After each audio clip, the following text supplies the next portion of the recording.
teacher Rose and classmates. Today I will report about the life cycle of a frog.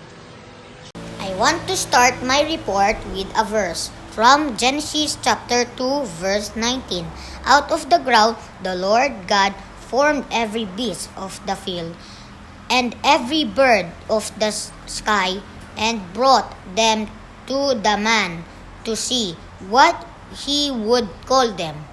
And whatever the man called a living creature, that was its name. Just like me, I know that you must be curious to know more about frogs' eggs and their life. So let's hop into tiny world of these amphibians and learn about the life cycle of a frog.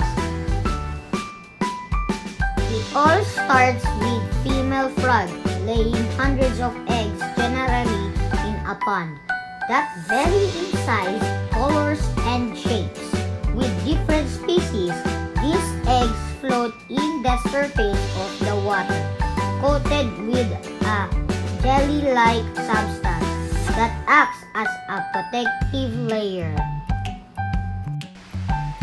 But despite that, most of the eggs get destroyed due to various calamities like rain and wind, due to which only a few get fertilized. This mass of fertilized egg in the jelly is known as spawn. After a few days, a baby frog known as tadpole hatches out of the egg that looks more like a fish than a frog and feeds on the yolk of the egg from which it came out. As time passes by, tadpoles develop external gills that help them breathe under the water. Their tail begins to extend and fins also develop and spend their time eating plants and algae as they continue to grow for several weeks. After a few weeks, their external gills begins to disappear and leaves start to appear. The tadpole begins to look somewhat like a frog as it turns into a froglet, and during this stage, they develop 4 limbs and lungs for breathing outside water.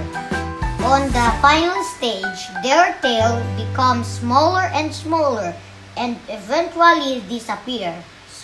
Then it hops right out of the water and onto dry land.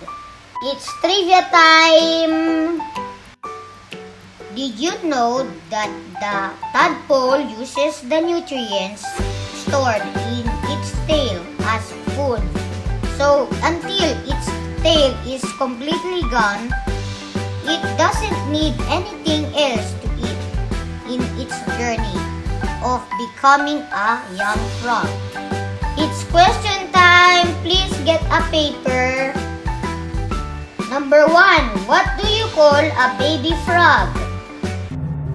10, 9, 8, 7, 6, 5, 4, 3, 2, 1, 0. The answer is tadpole. Number 2. What do you call frog fertilized eggs? 10, 9, 8, 7, 6, 5, 4, 3, 2, 1, 0. The answer is spawn. What do tadpoles eat?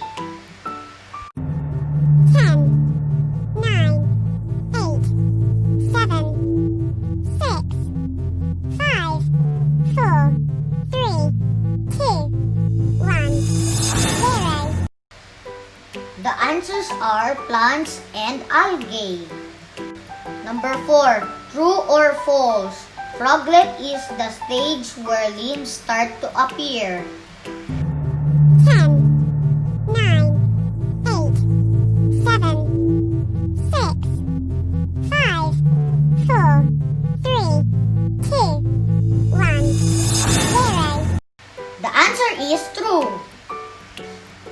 Number 5. True or false? Sponge jelly-like substance doesn't protect them.